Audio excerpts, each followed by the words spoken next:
और कमर आपसे पूछना चाहूंगी मैं, जो पाकिस्तान भारत से तिजारती ताल्लुकात से पीछे हट गया है और बड़ी बातें की जा रही थी, आपको भी पता है, ऐसी खबरें गर्म थी कि शायद तिजारत की जाएगी, मसला कश्मीर पर अगर बात नहीं की जाएगी तो तिजारत कैसे की जा सकती है। तो पाकिस्तान ने क्लियर मौक़िफ़ दे दिया कि तिजारत नहीं होगी, पहले मसला कश्मीर डिस्कस होगा। कैसे देखते हैं इस फैसले को आप?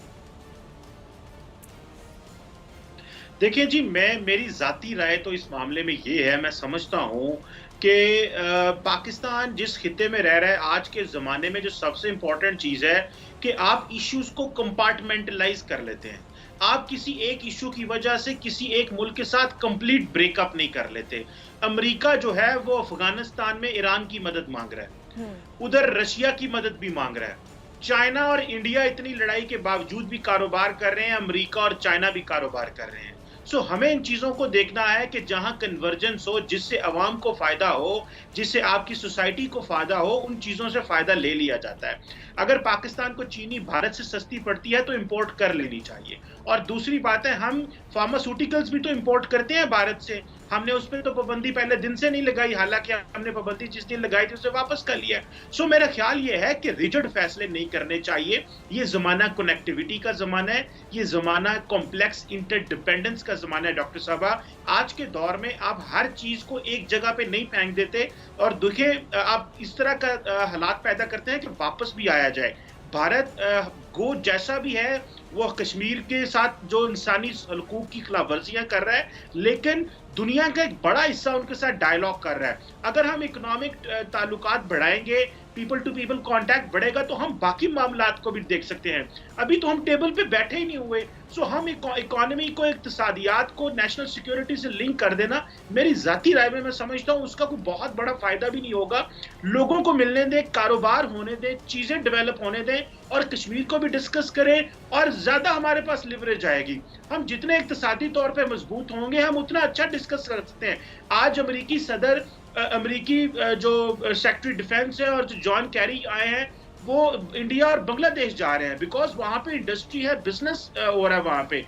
दुनिया ने अपने लेंस बदले हैं, इकोनॉमिक मार्केट्स बदल रही हैं। सो हमें अपने जो इश्यूज हैं उनको कंपार्टमेंटलाइज करना चाहिए और सीखना चाहिए कि जिस तरह ममालिक जो हैं वो कारोबार भी करते हैं, एक दूसरे को जो है वो गलत भी कहते हैं और जो चीजें गलत होती हैं उनको ठीक करने के लिए प्रेशर भी डालते हैं। अपने रास्ते बिल्कुल बंद करना मैं समझता हूँ एक मुनासिब कदम नहीं है। और इमरान खान साहब को इसके लिए मुल्क के अंदर एक सियासी कंसेंसस पैदा करना चाहिए, क्योंकि ये एक पार्टी का मसला नहीं है, ये मुल्क का मसला है, ये 22 करोड़ लोगों का मसला है। अगर हमारा किसान बहुत कुछ भारत से ले सकता है, जब ट्रेड होगी, कनेक्टिविटी होगी और चीजें इंपोर्ट करना भी बहुत आसान है। हम एक चीज तो छोड़े, हमने वहां से क्या इंपोर्ट करना है, हमारे पास बहुत बड़ी मंडी अवेलेबल हो जाएगी जी। अगर हमारी इंडस्ट्री ताकतवर होगी, तवाना होगी, तो हमारे पास, देखिए चाइना बहुत बड़ी मंडी है, लेकिन हम चाइना को एक्सपोर्ट कुछ नहीं कर पा रहे, बड़ा थोड़ा लिमिटेड चीजें जाती हैं, बिकॉज चाइना की मार्केट से हम compete नहीं कर सकते। लेकिन हम इंडियन मार्केट से compete कर सकते हैं अगर हम थोड़ा सोचें और लॉन्ग टर्म फैसला करें। सो मेरा ख्याल है कश्मीर के इशू को हाईलाइट भी करें और साथ साथ देखिए अमेरिका ने चाइना के सामने बैठ के कहा है आप हांगकांग में क्या कर रहे हैं, ताइवान में क्या कर रहे हैं, उगर्स के साथ क्या कर रहे हैं, और हम ये बात करते रहेंगे आप हमारे जो पार्टनर्स हैं उनके साथ इकोनॉमिकली कोर्स कर रहे हैं। सो मेरा ख्याल है टेबल पे बैठेंगे तो बात हो सकती है, टेबल पे बैठेंगे नहीं तो हम उनको गलत कैसे कह सकेंगे। सिर्फ टीवी के जरिए गलत कह देना भी मेरा ख्याल है मुनासिब नहीं। और हमें हमारे दोस्त अहबाब और जो हमारे मिडिल ईस्ट में और दूसरे जो ममालिक हैं वो इस चीज में बहुत देर से पाकिस्तान को कह रहे हैं, लेकिन पाकिस्तान की सियासी जमातें जो हैं वो कोई फैसला नहीं कर पा रही जिसके। ठीक है। अच्छा जी रोहित, आपकी तरफ आना चाहूँगी। अमेरिका की जानिब से जो मोदी सरकार को मकबूजा कश्मीर की जो सूरत हाल है, खासतौर पर माइनॉरिटीज़ के साथ जो खुद सलूक किया जा रहा है, बुरा सलूक किया जा रहा है, उस पर तनकीद का निशाना बनाया गया। ये भी कहा गया है कि भारत की सेकुलरिज्म और जमहूरियत के खिलाफ है। तो क्या भारत ने इस पर कुछ सोचा?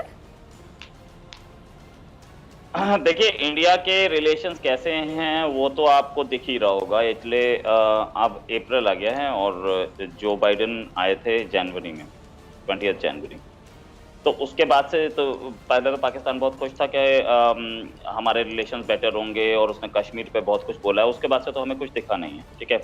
और जो बात है कि उन्होंने जितना भी हमारे यहाँ कल्चरल रिलेशंस पे या हमारे यहाँ डिफरेंट सेक्ट्स पे जो वो कुछ बोला, वो उन्होंने उसे रिपीट नहीं किया। ऐसे तो पाकिस्तान को भी उन्होंने लिस्ट में डाला था, राइट।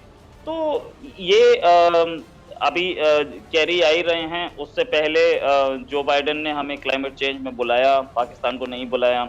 इससे पहले डिफेंस सेक्रेटरी आए और यहाँ से सीधे अफगानिस्तान चले गए। तो आप ये समझिए कि ये उंगलियां इंडिया पे उठाने का मतलब नहीं बनता, क्योंकि पाकिस्तान तो खुद ही क्या सिचुएशन है अमेरिका के साथ, I know you know it. अब जहां तक बात ये कि ये जो ट्रेड बंद किया है, अब मैं अली साहब का भी जवाब दूंगा जो उन्होंने मुझसे 4-5 क्वेश्चन पूछे थे। जो ट्रेड बंद किया है, पहली चीज कि वो कॉटन इंपोर्ट आपने करनी थी, वो आपको जरूरत थी, हमें जरूरत नहीं थी, राइट? तो वो आपकी जरूरत थी, आप नहीं इंपोर्ट करना चाह रहे, मत कीजिए। लेकिन इससे पहले मैं एक चीज पे तवज्जो ले जाऊंगा, आर्मी चीफ ने और प्राइम मिनिस्टर ने, दोनों ने ये बोला था कि हम इंडिया से बटॉक्स चाहते हैं। उस समय तक कोई इशू नहीं था 370 का 370 हटा दोबारा इंपोज करने का। उसके बाद प्राइम मिनिस्टर इमरान खान का एक स्टेटमेंट आया कि हम कश्मीर पे बात करेंगे, हम सारे इश्यूज को सॉल्व कर सकते हैं इंक्लूडिंग कश्मीर। तब भी ये नहीं था, ठीक है, क्योंकि एक उससे पहले जैसे ही 370 हटी थी तो एक पाकिस्तानी स्टेटमेंट था, पाकिस्तानी स्टैंड था कि हम तब तक इंडिया से कोई बात नहीं करेंगे जब तक 370 वापस इंपोज नहीं होती। लेकिन ये स्टेटमेंट्स उसके बाद आए थे। दैट मीन्स अब ये हमें देख रहा था कि क्रॉस बॉर्डर फायरिंग बंद हो गई है और दूसरे इंडिया ने वो दिया है अपना एयर स्पेस यूज करने के लिए दिया है प्राइम मिनिस्टर इमरान खान को। उसके बाद इंडियन प्राइम मिनिस्टर ने चिट्ठी लिखी है, वहां से चिट्ठी आई है। तो बहुत क्लैरिटी से ये चल रहा था कि 370 is no more an issue. अब इसको दोबारा उठा करके क्या हम लोग 2 साल वापस पीछे नहीं चले गए, राइट? तो और जब ये प्रपोजल आया था आर्मी चीफ की तरफ से, बाजवा साहब की तरफ से और इमरान खान की तरफ से, तब तक तो 370 का कोई इशू नहीं था, 370 तक कोई मेंशन नहीं था उसमें। तो ये दोबारा लाया क्यों गया? और दोबारा लाया गया तो फाइन, ये तो प्रॉब्लम उनकी है, हमारी तो है नहीं, है ना? ये पाकिस्तान की प्रॉब्लम है। हम तो देने के लिए तैयार थे, हम लोगों ने तो, इंडिया ने तो रिएक्ट ही नहीं किया था। इंडिया पहले भी दे ही रहा था, आपने रोका था। आपका पॉइंट आ गया रोहित। अब मैं जरा कमर चीमा साहब, जी कमर चीमा साहब, रोहित की बातें आपको समझ आ रही? रोहित क्या समझाना चाह रहे हैं? देखिए रोहित साहब जारी बात है अपना एक मौकफ तो रखते हैं और उनको रखना भी चाहिए, लेकिन डॉक्टर साहब मैं समझता हूं कि इस वक्त करना चाहूंगी कि हमारे प्रोग्राम की खूबसूरती है कि भारत से जो भी मेहमान हमारे साथ मौजूद होते हैं उसको मौक़िफ़ देने का पूरा मौका दिया जाता है और वो रिजल्ट है उनका मौक़िफ़ चाहे पाकिस्तान के खिलाफ होता है, भारत को या मोदी साहब की गलत चीजों को भी सपोर्ट करने के लिए होता है। मेरा मौकफ ये है कि जब देखिए हमारी इनके साथ एलओसी पे मामला तय हो रहे थे, जी एलओसी पे मामलात हमारे इनके साथ तय हो रहे थे, तो बहुत सारे पॉइंट हमने रखे एक दूसरे के सामने। कुछ चीजों से हमने डिसएग्री किया, कुछ इन्होंने डिसएग्री किया, लेकिन हम एक कंक्लूजन पे पहुंच गए। अब देखना यह है कि जब तक टेबल पे नहीं बैठेंगे तो चीजें कैसे आगे होंगी। मुझे जो परेशानी होती है कि अगर आप ब्रेक थ्रू नहीं करते, देखें आपने at the end of the day, हम कहते हैं जी हमारी इंसल्ट हो जाएगी, वो कहते हैं हमारी इंसल्ट हो जाएगी, वो कहते हैं मेरे पास तो इतना मैंडेट है, मैं 370 क्यों रिवर्स करूं। I am a true patriotic Pakistani, लेकिन मैं चाहता हूं कि मुझे कोई रैशनल कैलकुलस निकले, जिससे मुझे कोई रे ऑफ होप मिले, या मुझे international community ray of hope दे, या मुझे Muslim world ray of hope दे, या मेरे पास अपनी इतनी ताकत हो कि मैं ऐसा कोई लॉजिकल सोल्यूशन निकाल सकूं चीजों को करने का।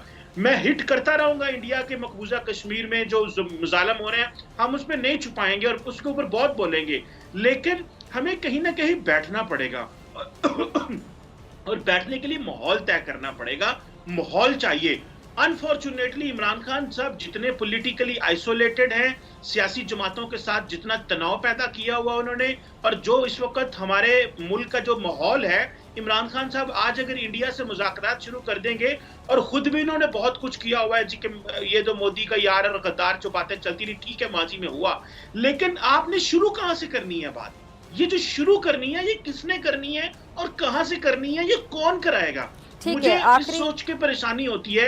हमें ऑब्वियसली सारा टाइम हम सोचते हैं, देखते हैं, बोलते हैं, लेकिन कुछ ना कुछ इसका सॉल्यूशन निकलना चाहिए। सॉल्यूशन निकलना चाहिए, बिल्कुल सही कह रहे हैं, सॉल्यूशन जरूरी है। इस तरह का जो लॉकडाउन है, ये जो लॉकअप हम हुए हैं, ये हमारे लिए अच्छा नहीं है। स्पेस निकलना हमारे लिए ठीक है। और मेरे पास आखिरी 2 मिनट है, अली रजा साहब मैं आपका लास्ट कमेंट चाहूंगी।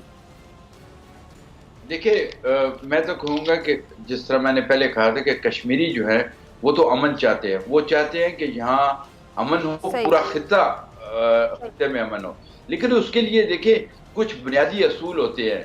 भारत को जब तक भारत ये मानते ही नहीं है, बैठता ही नहीं है, वो इसको एक्सेप्ट ही नहीं कर रहा, चाहे वो इंटरनेशनल कम्युनिटी की तरफ से हो, चाहे यूनाइटेड नेशन के रेजोल्यूशन हो, चाहे पाकिस्तान बार बार कह रहा है कि हम मुज़ाकरात के लिए भी तैयार है, हम हर आप बैठें, लेकिन वो बैठने के लिए तैयार नहीं।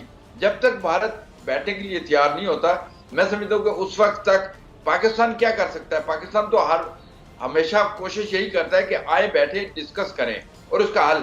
और जिस तरह ये चीमा साहब कह रहे हैं, हर मसले का हल टेबल से निकलता है। जंगें होती हैं, जंगों के बाद भी टेबल पे बैठना पड़ता है, बैठना पड़ेगा इंडिया को, लेकिन उसके लिए इंडिया को बैठाने के लिए जो आलमी प्रेशर है या इंडिया के अंदर से जो इंडियन सिविल सोसाइटी है उनकी तरफ से जब प्रेशर आएगा कि भाई ये अब जंग जो है ना, ये कत्लो गारतगरी खत्म होनी चाहिए, ये तभी खत्म होगी जब जो हकूक है जिन लोगों के, उनको वो हकूक दिए जाए और अमन से रहा जाए ताकि तरक्की कर सके। ठीक है जी, बहुत शुक्रिया तीनों मेहमानों का। और इसी तरह डॉक्टर फिजा अकबर खान को दीजिए इजाज़त। आपसे मुलाकात होगी इंशाल्लाह अगले हफ्ते, same time same channel, Pak Bharat.